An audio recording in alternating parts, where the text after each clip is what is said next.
بسم اللہ الرحمن الرحیم نحمدہ ونصلی ونسلم علی رسولہ الکریم اما بعد۔ آب کوثر شریف کا آج یہ 25واں درس ہے۔ ہمارے شیخ مکرم حضور فقیہ العصر رحمۃ اللہ تعالی علیہ نے اس مبارک کتاب میں دلائل الخیرات شریف کے حوالے سے ایک خوبصورت روایت ذکر فرمائی ہے۔ آپ فرماتے ہیں کہ بعض روایتوں میں ہے کہ اللہ رب العزت کے عرش پر لکھا ہوا ہے کہ جو میرا مشتاق ہو میں اس پر رحم کرتا ہوں، اور جو مجھ سے سوال کرے میں اسے دیتا ہوں، اور جو میرے حبیب صلی اللہ تعالی علیہ وآلہ وسلم پر درود پاک پڑھ کر میرا قرب چاہے میں اس کے گناہ بخش دیتا ہوں، اگرچہ سمندر کی جھاگ کے برابر کیوں نہ ہو۔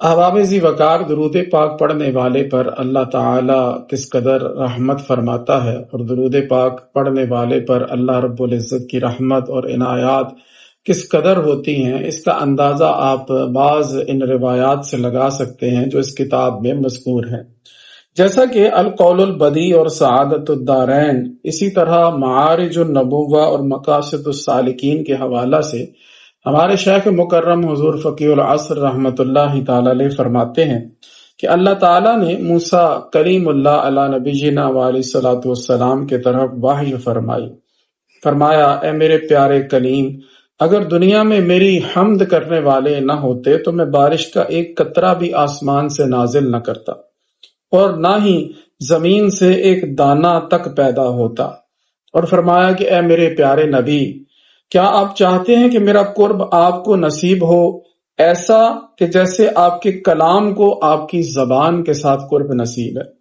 اور جیسے کہ آپ کے دل کے خطرات کو آپ کے دل کے ساتھ قرب حاصل ہے، اور جیسے کہ آپ کی جان کو آپ کے جسم کے ساتھ قرب حاصل ہے، اور جیسے کہ آپ کی نظر کو آپ کی آنکھ کے ساتھ قرب حاصل ہے۔ تو موسیٰ علی نبینا علیہ الصلوۃ والسلام نے عرض کیا، ہاں یا اللہ، میں ایسا قرب چاہتا ہوں۔ تو اللہ تعالیٰ نے فرمایا، اگر تم یہ چاہتے ہو تو میرے پیارے حبیب محمد مصطفیٰ صلی اللہ تعالی علیہ وآلہ وسلم پر درود پاک کی کثرت کیا کرو۔ اسی طرح ایک اور روایت سماعت فرمائیے، مسالک الحنفاء میں ہے کہ اللہ تعالیٰ نے موسیٰ کلیم اللہ علیہ الصلوۃ والسلام کی طرف وحی فرمائی، اے موسیٰ، کیا آپ چاہتے ہیں کہ آپ کو قیامت کے دن پیاس نہ لگے؟ تو عرض کیا، ہاں یا اللہ۔ تو ارشاد باری ہوا، اے پیارے کلیم، میرے حبیب صلی اللہ تعالی علیہ وآلہ وسلم پر درود پاک کی کثرت کر۔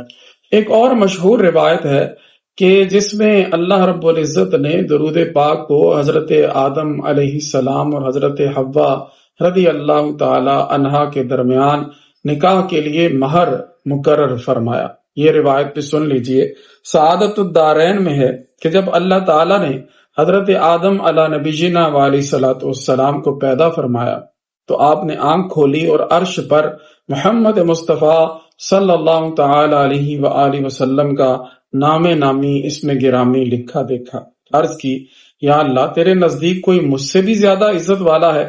فرمایا، اس نام والا پیارا حبیب جو کہ تیری اولاد میں سے ہوگا، وہ میرے نزدیک تجھ سے بھی زیادہ مکرم ہے۔ اے پیارے آدم، اگر میرا حبیب جس کا یہ نام مبارک ہے نہ ہوتا تو نہ میں آسمان پیدا کرتا، نہ زمین، نہ جنت، نہ دوزخ۔ پھر اللہ تعالیٰ نے حضرت حوا رضی اللہ تعالی عنہا کو آدم علیہ السلام کی پسلی سے پیدا فرمایا۔ آدم علیہ السلام نے انہیں دیکھا تو اس وقت اللہ تعالیٰ نے آدم علیہ السلام کے جسم اطہر میں خواہش پیدا فرما دی۔ آدم علیہ السلام نے عرض کی، یا اللہ، یہ کون ہے؟ فرمایا، یہ حوا ہے۔ عرض کی، یا اللہ، اس کا میرے ساتھ نکاح فرما دے۔ اللہ تعالیٰ نے فرمایا، پہلے اس کا مہر دو۔ عرض کی، یا اللہ، اس کا مہر کیا ہے؟ فرمایا، جو عرش پر نام نامی لکھا ہے اس نام والے میرے حبیب صلی اللہ تعالی علیہ وآلہ وسلم پر 10 مرتبہ درود پاک پڑھو۔ عرض کیا، یا اللہ، اگر درود پاک پڑھوں تو حوا کے ساتھ میرا نکاح کر دے گا؟ فرمایا، ہاں۔ تو حضرت آدم علی نبینا علیہ الصلوۃ والسلام نے درود پاک پڑھا اور اللہ تعالیٰ نے ان کا حضرت حوا رضی اللہ تعالی عنہا کے ساتھ نکاح فرما دیا۔ لہذا حضرت حوا کا مہر حبیب پاک صلی اللہ تعالی علیہ وآلہ وسلم پر درود پاک ہے۔ تو سامعین گرامی، آپ نے درود پاک پڑھنے والوں پر اللہ رب العزت کی جو رحمتیں، جو عنایات، جو مہربانیاں ہیں، ان کا یہ تذکرہ سنا، تو آئیے ہم بھی درود پاک کے ساتھ اپنا دل لگائیں، درود پاک اپنا زندگی کا روزمرہ کا معمول بنائیں، تو اللہ رب العزت کی رحمتیں ہمارے بھی شامل حال ہوں گی۔ رب کریم ہم سب کو عمل کی توفیق عطا فرمائے۔ وآخر دعوایا ان الحمد للہ رب العالمین۔